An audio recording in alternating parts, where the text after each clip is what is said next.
AI is going to have a big impact. I just don't think that it is going to replace lawyers. It's going to be AI that is leveraged by lawyers will replace the attorneys that don't use it within their firm, just because the potential is borderline unlimited. At least that's how it seems.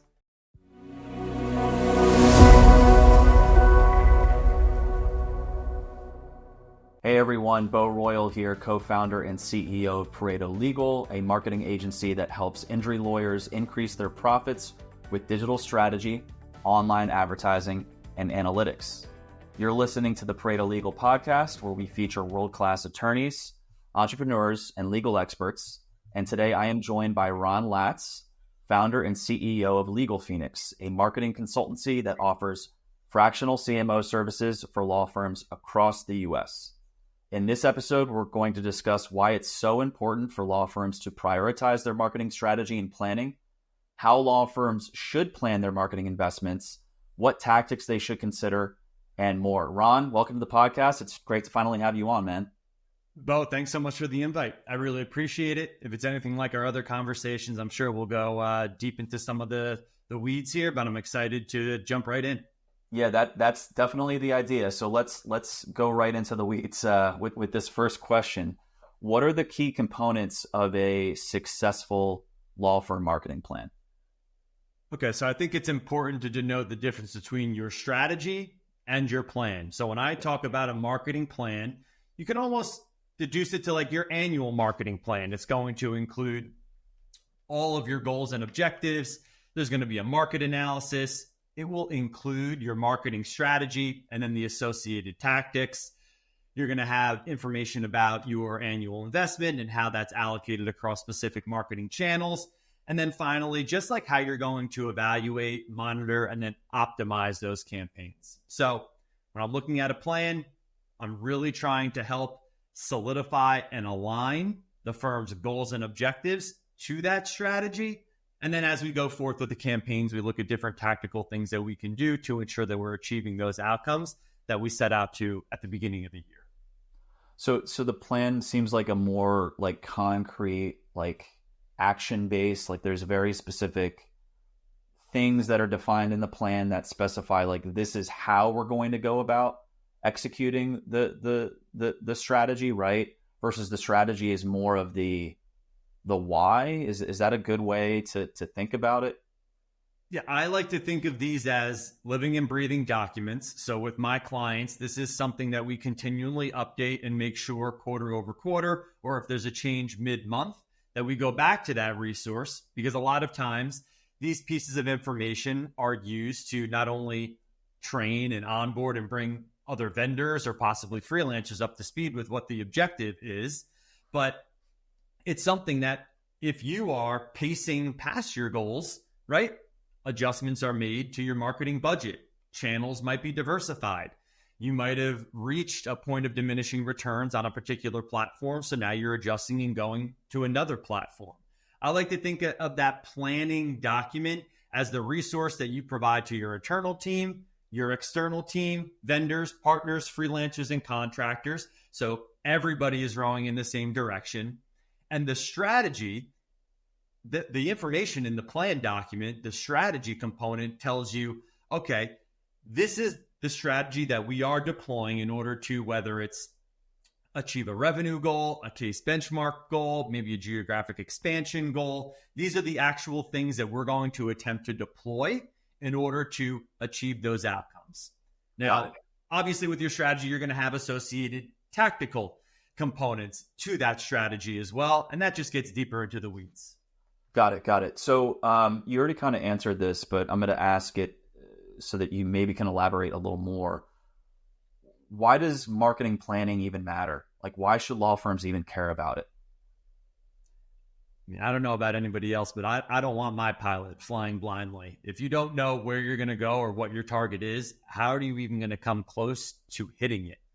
Right? Many firms say, I want more revenue, I want more clients. But whether you use SMART goals or you're leveraging another system or operating system to help identify how you're going to achieve the goals that you've set out for, I think having a plan in place so that you can go back, cross-reference it, and ensure that you are doing the things that you believe are supposed to be done to achieve that objective, it just keeps everybody accountable, everybody on the same page. It eliminates, well, doesn't eliminate, but it minimizes pointing the fingers, because this is a piece of information that's supposed to bring everybody together, so we're all rowing in the same direction.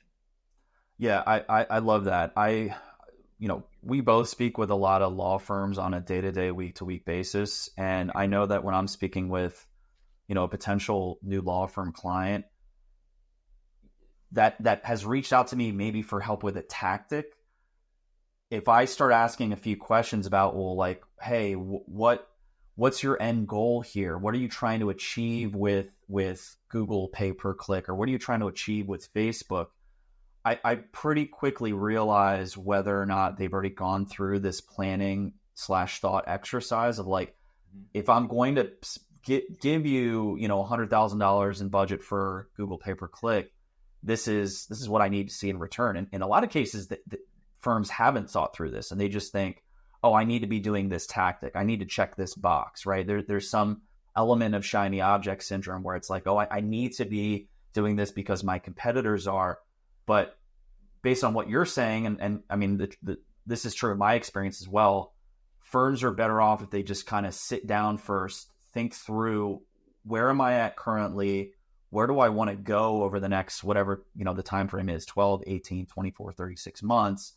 And then what activities do I need to engage in order to get to that end outcome? And, a lot of that is guesswork during the planning phase, right? I feel like so much of what we do is like helping firms get comfortable with just launching. And then it's an iterative process after that, right? Like, so many people think marketing is like, oh, you figure it all out and then you're ready to launch, right? I think it's kind of the inverse, where it's like you get the minimal viable things figured out, you launch, and then you iterate, you keep referring back to your plans, you keep assessing your channel performance, and that's kind of what helps you get to a level that you hope to get to in your practice, that helps you get from 10 cases to 20 cases or 50 cases to 100 cases a month, right? So yeah, no, I agree with all of that. How you mentioned budget planning. Mm-hmm. How should law firms go about determining their marketing goals and budget? Right. So I'm going to tie this back again to the goals and objectives of the firm. If it is revenue based, or if it is a financial based outcome, we're looking at things that are going to drive that type of behavior. Now, there's another instance where you might take a look at reverse engineering, like what it costs you to acquire a case, multiply that by the amount of clients that you need to end up at that eventual number. You might have benchmarks where you need to surpass a certain level amount of signups any given month or quarter, and that's how you're going to evaluate success. Depending upon whose research you read, believe or trust, like small to medium-sized businesses invest or allocate anywhere between 7 to 12% of their annual revenue towards marketing. I think that in the personal injury space, that is significantly lower than the average firm who is growth-minded and really wants to make an impact. But you have to take a look at a lot of different factors, Bo. The market competitive landscape is really going to drive some of that. The local competitive landscape, especially if you're looking at ad units like LSAs and Google Business Profile reviews, which are, really, really impact the performance of those types of ads. You've got to take that all into consideration to ensure that you're just not underinvested before you go and deploy one of these campaigns.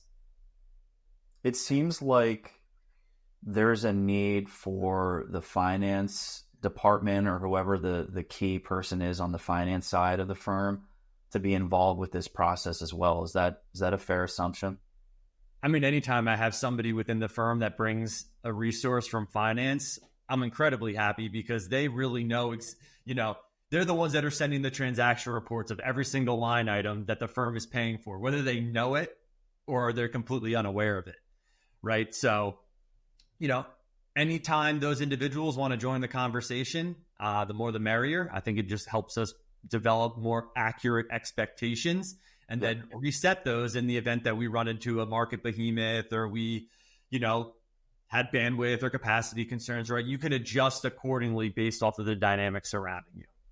Right. And I think this is like the need for the financial support or oversight, like having some like the CFO or the controller involved with that conversation is so important, is because for like personal injury law firms, for example, it might take them 18, 24, 36 months to settle the cases that they're generating through their marketing efforts, right? So that's like, if you're going to pay $2,000, $3,000 to acquire a customer, it's going to take you 18, 24, 36 months for you to get a return on that investment. So there needs to be some really solid financial forecasting done to ensure that you're not running the firm into the red while you hope to, monetize those cases year and a half, 2 years, 3 years down the line, right? So I want to go back to something you just said about the 7 to 12%, because I have this conversation with a lot of firms. Sure.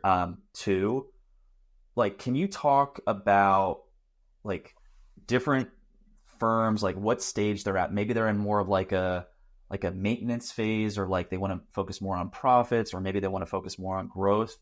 Do you kind of have like a sliding scale that you use to tell them like, hey, you should be investing X% of your revenue into marketing if you're kind of more profit focused, or you need to be investing Y% if you're more growth focused? Like what does that conversation look like? Yeah, I'm really determining whether or not they are growth minded at all. If there is a firm that wants to double up on revenue, we're not going to be able to get there if we decrease our marketing spend. Right. Now, and conversely, if you are a smaller firm, right, you might not have the war chest in the back to throw at all these different marketing channels. So your budget is going to vary greatly. And many of those tactics, if you will, like you're going to be taking more of a do-it-yourself approach. You're going to be doing, I believe, let's say you're a solo, just put up your shingle, you're out of school, you don't have a book of business, you didn't come from another firm, right? You've got to be out there shaking hands, doing networking, going to conferences, trying to go to lunches and breakfasts and coffees and dinners to expand your referral network, because A, that's going to be the cheapest way you can acquire cases, and B, you don't really have the funds that you need in order to jump into the market strong enough to make an impact, to drive results in relatively short order, right? So again, depending upon your current situation, the market dynamics, and then the competitive landscape, we take a look at all of that information. We look at them side by side to your goals and objectives. And then I'm going to suggest a budget that I think is going to be sufficient enough to generate the outcome or the goals that we've set out to achieve. But it's going to vary greatly. Going to vary very greatly from firm to firm. So you also mentioned, referral, which basically my question here is, I think a lot of what we've talked about so far, or like alluded to, is like making investments in things like big marketing investments, like things like digital advertising or TV or billboard or SEO or things like that. What about the things that don't cost any money? Like the things or things that cost very little money but might need a little more time investment to make them work. Are you like telling firms like, hey, prioritize these things first before you take out your checkbook and give Google $100,000 a year, or give the TV stations $1 million a year? And if so, like what are some of the things you're telling them to focus on? So I do believe that time is money. So if you're allocating time towards, let's say, producing content for social, or you're taking the time out of your day to go to a networking lunch, or possibly put on a seminar or a conference at your local bar association, right? And then we talked about the other business development activities, just like lunches or dinners or coffees. I tend to recommend that my clients incorporate that into their client acquisition cost formula, right? Like you might not be writing the check or swiping the credit card, but it's still valuable time and hours out of your day that could be spent elsewhere, like servicing a client, working on the business, or training your intake team. Yeah. So if you are going to take the do-it-yourself approach, I would allocate, like, for example, I carve out 30 minutes every single morning to produce my LinkedIn content, because that is part of my marketing demand gen strategy. I post almost every single day, right? I'm not necessarily paying out of my pocket to produce those posts. I'm paying the time, the limited amount of time that I have every single day, because for me, I have found that channel produces the outcomes that I want to produce based off of the inputs I'm willing to put into it. Everyone has a different way in which they calculate these things, right? Like including business development efforts or technology or resources and contractors into the overhead. And then when they compare it to their overall marketing investments, they figure out, what this is going to actually run. I just think as long as you define that up front and you know exactly which inputs you're going to include, that's where you avoid running into some of the problems later down the road. Is it fair to say that like a smaller firm is going to be doing more of that like time investment type of activity like early on in their firm's life cycle versus like a bigger firm that has more budget and resources that they can deploy? And I'm talking specifically about like the managing partners. Like I assume that like smaller firms, I mean, I shouldn't assume, I know this, smaller firms, the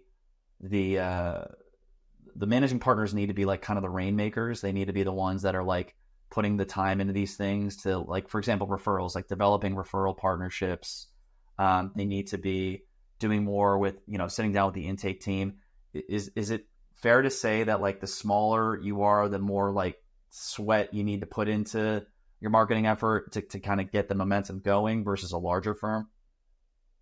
Listen, it depends, and I know that's the worst answer out there, but there are some smaller types of firms that I've seen come out of the gate just incredibly hot. But you talk about the managing partner. I think about the changing of the guard recently, where more of the managing partners now are attempting to move into that CEO position and not necessarily be, tied to all of the practice and litigation and going to court and being on trial. I think they're kind of moving into that CEO role where they are responsible for managing a lot of these efforts, continuing to network, kind of putting the business development hat on. But I think that there's a wide range of firms that kind of, some do more do it yourself and others are happy just to outsource because they have the funds to do so. Right. And fair enough on the, it depends. That's like my go-to response for any marketing question, because it's on a case-by-case basis. Sure. So let's talk about, we've talked about investment. When is a law firm ready to make a significant monetary investment in their marketing and advertising? So like we talked about time investment, let's do the other type of investment. When is a firm ready to like put budget behind their marketing and advertising? I'm going to talk a little bit about service and process first, because I think ensuring that is in place and on lock is of the utmost importance. So before you are making a significant investment into your marketing, intake needs to be a well-oiled machine. Service needs to be as world-class as humanly possible. And then you've got to have the appropriate bandwidth and capacity to take on that additional work if that campaign is as successful as you want it to be. Now, listen, if you're not aggressively growth-minded, you don't have aspirations to open up your 4th, 5th, or 6th office, you don't want to bring in your 8th, 9th, or 10th attorney, right? Like, you don't have to invest aggressively in these marketing channels if what you're doing is already working. As you continue to add on to your marketing investment, like you are increasing your ultimate acquisition costs. So that's a delicate balance. But if you do want to grow, you are aggressively growth minded, you've got these aspirations to double up revenue, triple your locations or even add on new practice areas. If you don't have intake, service, and capacity handled, all you're doing is investing in first poor impressions at scale. And that's the last thing that you want to do, is not be able to handle all that business, because then you're just going to produce unsatisfied individuals, not even clients. These are prospects that are now unhappy with the level of service that was provided. And then they go back and tell their friends, family, and colleagues about how poor it was. And then ultimately, if they do leave a Google review, you've shot yourself in the foot. So you try to avoid that. That's some the biggest pitfalls I see is going out and spending all that money without having that. Yeah, I mean, when you're doing the kind of the planning of your marketing, or you're planning your firm's growth, I think you need to be looking at, your conversion rate on leads, for example. That needs to be part of the equation. And what I'm getting at is, let's say you want to increase your firm by 30% year over year, right? In terms of the number of cases that you generate. Part of that equation, or the whole equation, could just simply be increasing your conversion rate on leads. You might not even have to go out and buy more leads. You might not have to invest in a new channel. You just need to do a better job of converting the stuff that's coming in. And so I completely agree. It's something that I know when I'm having a discovery call with a prospective client. I'm asking, like, what's your conversion rate on your leads? Tell me how your intake operation's set up. And when I get weird looks on the first question about conversion rate, like, what do you mean? Like, what? Or I don't know. That's enough of kind of an indication that maybe this isn't someone that's ready to, invest 30, 40, 100K a month into a digital advertising campaign, because there's a serious cost to that. And more importantly, if you do have the intake side figured out, it's going to help control that acquisition cost as you spend more and more and more into marketing, right? So you really need to have a handle on that lever before you think about, investing so much into the campaigns. So we talked a little bit about like small firm versus large firm earlier. I wanted to ask you, what are the fundamental differences that you see between the marketing strategies and tactics of smaller firms versus larger firms? Can you talk a little bit about that? I think the two biggest are going to be your financial constraints and then just your resourcing. So a smaller firm who doesn't have, again, a massive budget to deploy against multiple channels is likely to take a more do-it-yourself approach, is likely to be inclined to have more business development type of efforts, networking type of networks, whereas they don't have a big team to help them do a lot of the marketing. Maybe a coordinator or a VA or a marketing manager to keep the lines of communication open with vendors, or, add pages to the website or post on social. But for the most part, when you're a smaller firm, that resource is even going to be more of a jack of all trades, because you can't really afford the specialists at that point in time. So a lot of that ownership, accountability, and administrative burden, frankly, is going to fall on the attorney. Whereas the much larger firms who have significantly more revenue, they have internal teams where sometimes it's even broken down by subject matter expertise, where someone is focused specifically on social media or organic content or social strategy, right? That buys back a lot of time for the lawyer so they can continue running the business and ensuring that the business is operating as smoothly and effectively as possible. And then a lot of times that's a hybrid approach too, where they do have the internal resources, but they're leveraging other contractors and agencies, whether it's for organic SEO or an outfit like yourself to manage paid advertising on their behalf. I think those are going to be the two biggest fundamental differences between both. And I think the key in both scenarios, just ensuring that feedback loop is created with whomever you're working with, whether it's an external or an internal partner, so that everybody is on the same page and you minimize those surprises. But those are going to be the two starkest that I see. One thing I've seen, and I've actually run into this with a few clients, is that, and these are, I would say, categorize them as more small firms, is that they want to make a big push on like brand awareness type of tactics. And like, I worked with a small firm a few years ago. They even like, they had a very like shoestring budget, but they found it in their, a way to buy a couple billboards along like a major highway. Do you see that as something that smaller firms should be doing? Do you see that as a symptom of like shiny object syndrome, in which they're like, hey, because the competitors are doing this, I need to be doing this too? Like from a tactical perspective, like where do you think a smaller firm should be focusing, and like what things that bigger firms are doing should they basically deprioritize / ignore until they build up their firm? if you're just getting into a market, you probably don't want to try to buy every single billboard on 95 if you're still wondering where your next client is going to come from. Right. The other thing that I'm going to caveat and put a disclaimer out here, what I'm not saying here is that you should ignore the competitive landscape. That's not what I'm saying.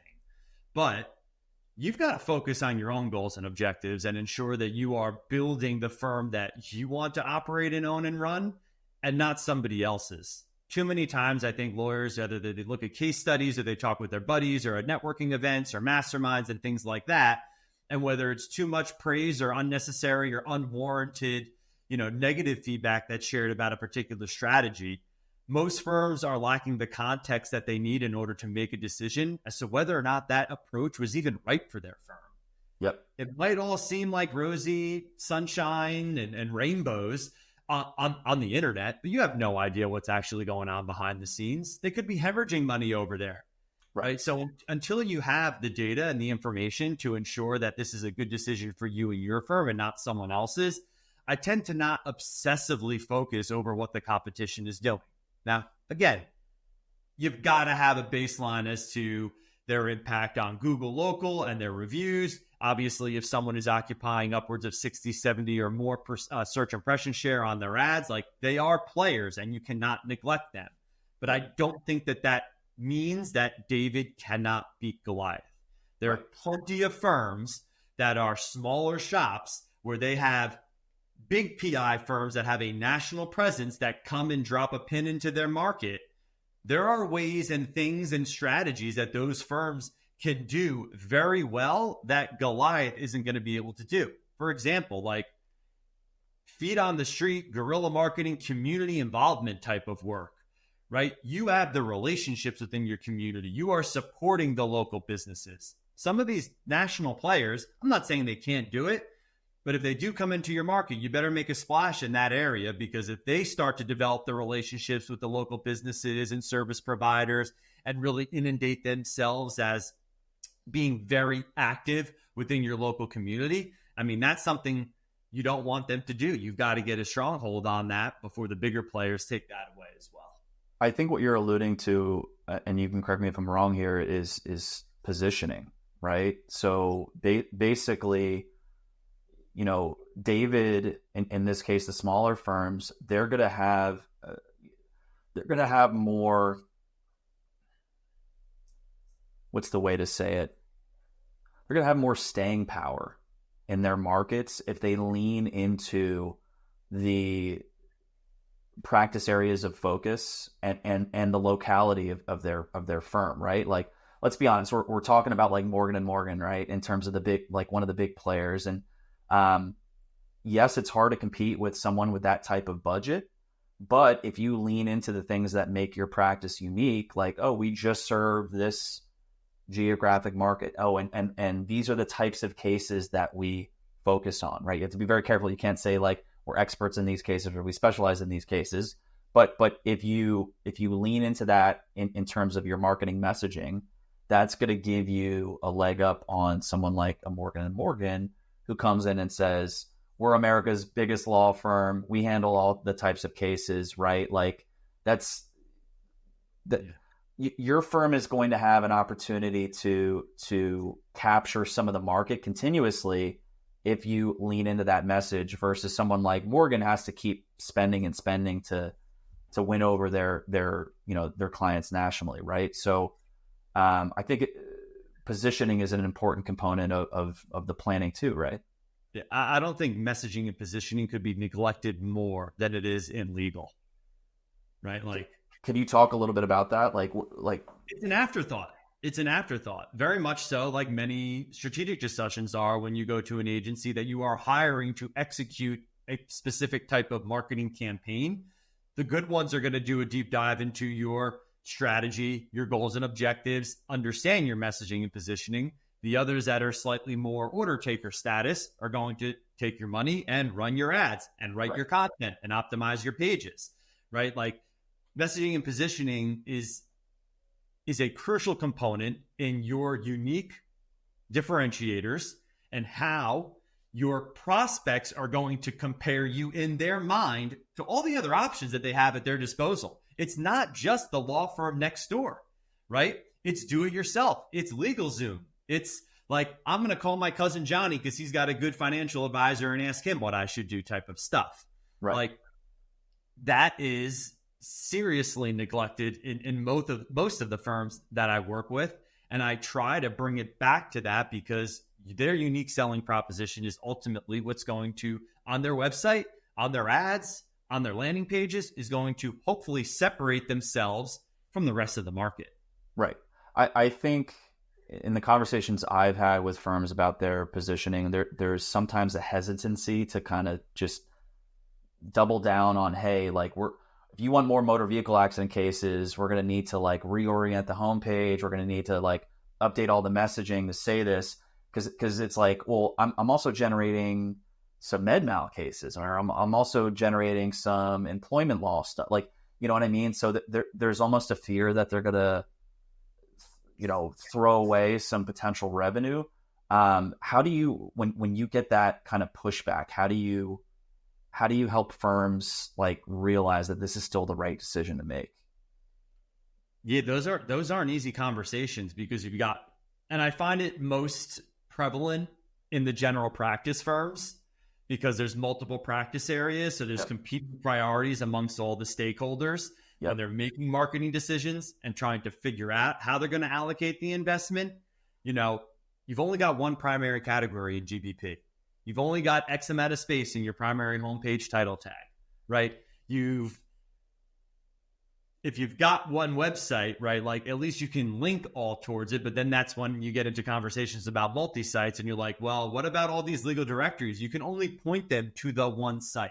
Right. So again, I know I sound like I'm beating the dead horse here, but at the end of the day, we're going to align that message, that positioning, that title tag, that category to whatever the ultimate goal and objective is. If we are out here and we want to drive as many MBAs as we can, I'm sorry, it is not in your best interest, Mr. or Mrs. Law Firm, to have estate planning or divorce law as your primary title tag or your primary category in your Google business profile. Right. Now, if you don't care about that and you want to make it, you want to have the generic type of approach, that's okay. But we have to know that we're going to compromise market share because we're just not going to be as authoritative as those other players who are niched down and specifically focused in one area of the law and not six.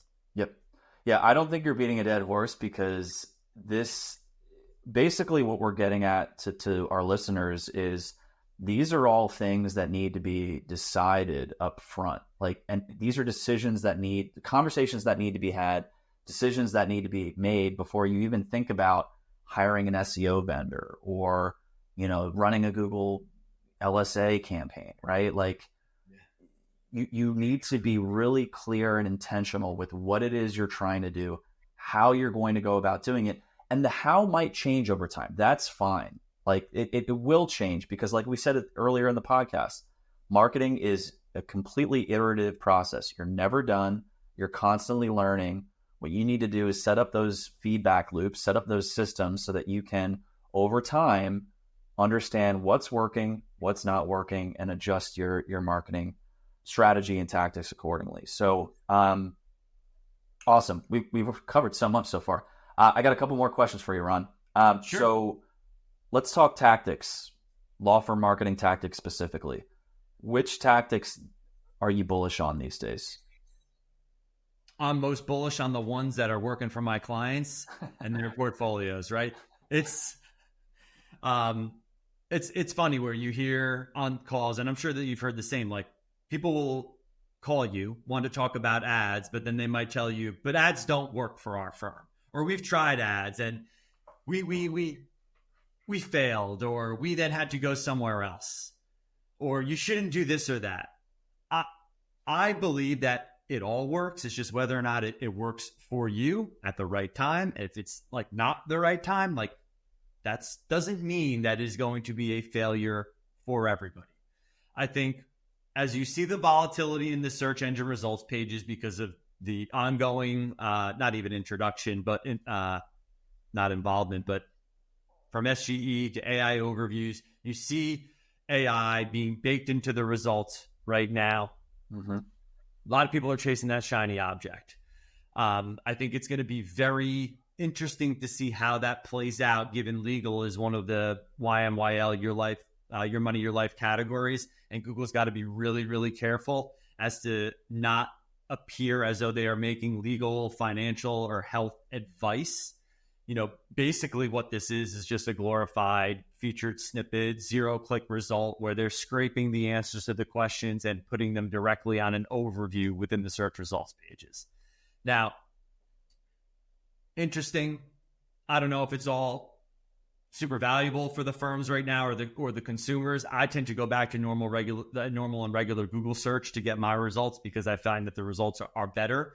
But talking about like the trend and shiny objects that some law firms might get distracted by, I would recommend using AI to improve productivity and efficiency within like your marketing operations, right? So creating content calendars, variations for ad copy, changing attorney bios so that they have kind of it's the same voice and feel, but different actual copy for different profiles so that they are unique.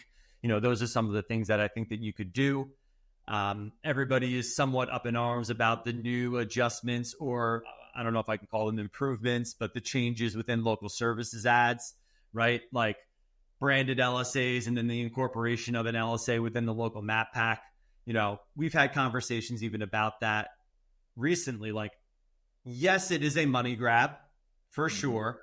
I just don't see why a lot of people are so up in arms about it, given that local typically produces, is one of the most consistent lead generating producers for a firm when they are visible in the map pack. Why not get one of those ad units within local to potentially convert more? Yeah, it's going to cost you more, right? Because the local map pack click was free and now Google's going to make money on it. But if that drives a more qualified prospect to your firm that you retain, right? Like, I'm for it.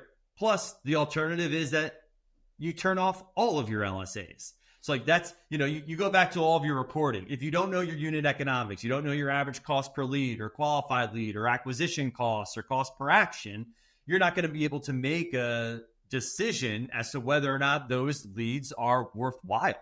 So you've got to get that. Your reporting infrastructure, that's all got to be completely configured so that you can determine, like, does this make sense to do or not? Those are the two biggest things. But you know what? Everybody says it, but I'm still bullish just on high quality content, right? Like, you don't have to go and create another 20, 30, or 50 pages. Like, look at the content you have today.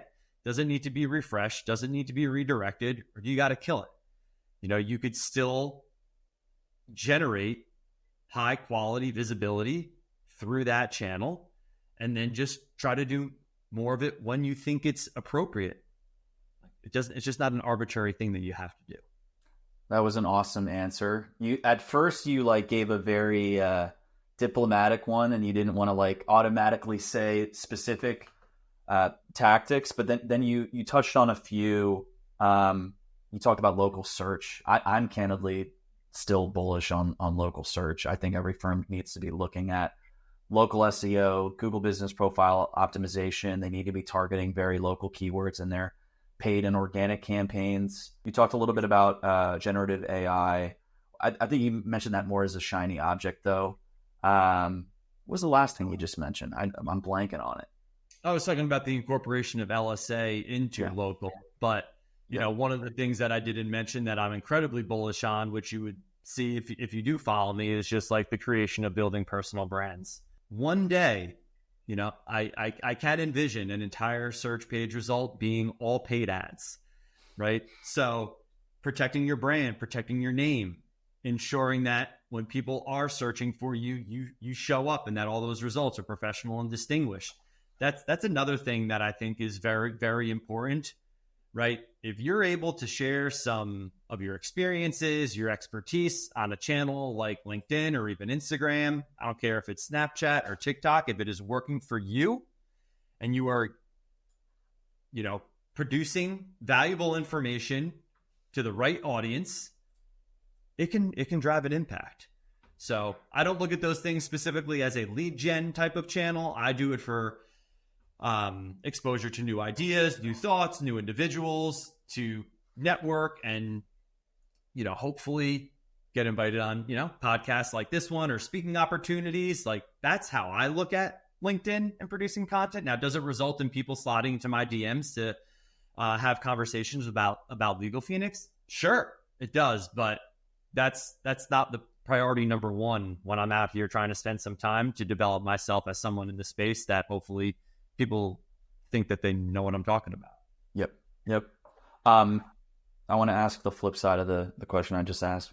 What tactics are you bearish on, if any? Yeah, it's hard not to roll my eyes when some variation of this is said on a call. Can you just copy what they are doing? Can you do what ABC or John Jones law firm is doing? No, I don't. There are insights that we can glean. We can do competitive backlink gap analysis and look at their content and see which pages we don't have. But I just think that arbitrarily obsessing and copycatting other competitors is the easiest way to put your firm in a position of following and to never be a market leader. The shiny object syndrome. Oh, I'm sorry. Go ahead. No, keep going. I didn't mean to cut you off.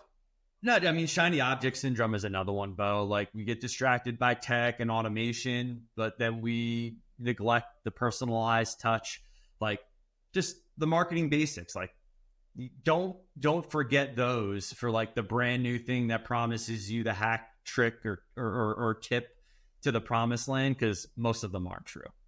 I totally agree. It's the firms that are crushing it out there are the ones that do the fundamentals the best. And yeah, they might get their feet wet with some shiny objects. They might try some of those tactics, but the firm's success has been rooted in doing those fundamentals well, getting their data streamlined, like cleaned up, accurate, and using it to make informed decisions about the marketing, the operations, the finance, so on and so forth.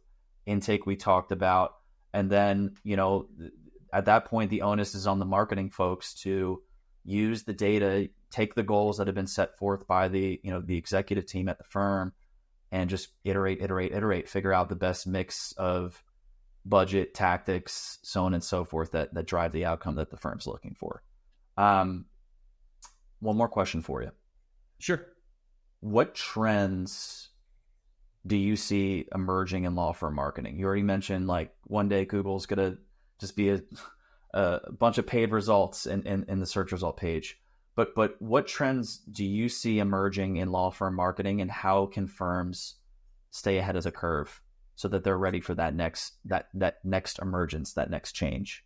AI is going to have a big impact. I just don't think that it is going to replace lawyers. It's going to be AI that is leveraged by lawyers will replace the attorneys that don't use it within their firm, just because the potential is borderline unlimited. At least that's how it seems. I think that when you are using a tool like that, there's still the need to remind individuals to like not trust it blindly, verify it, confirm it, edit it before you put that stuff out into the world. Avoid putting personal information in there, just because of the safety and confidentiality that's required within the legal space.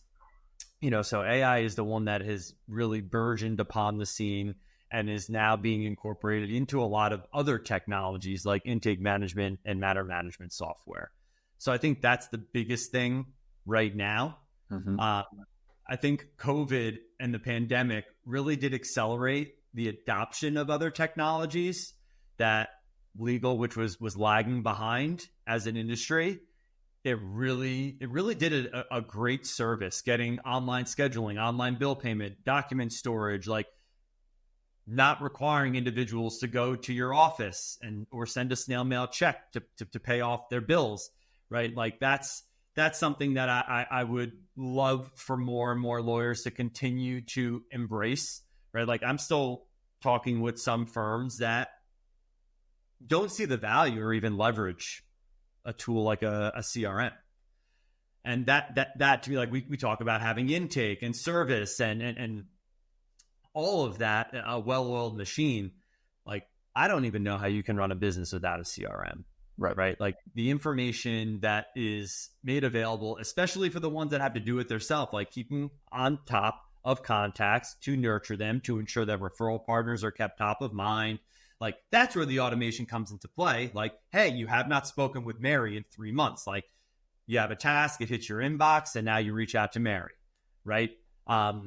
Ensuring that after a meeting is booked, there's a confirmation email sent. Maybe you have another email triggered up so that you can send them the information or the documentation that they've got to fill out before they come into your office, so that you can focus on the needs and the challenges that they've got at the current time.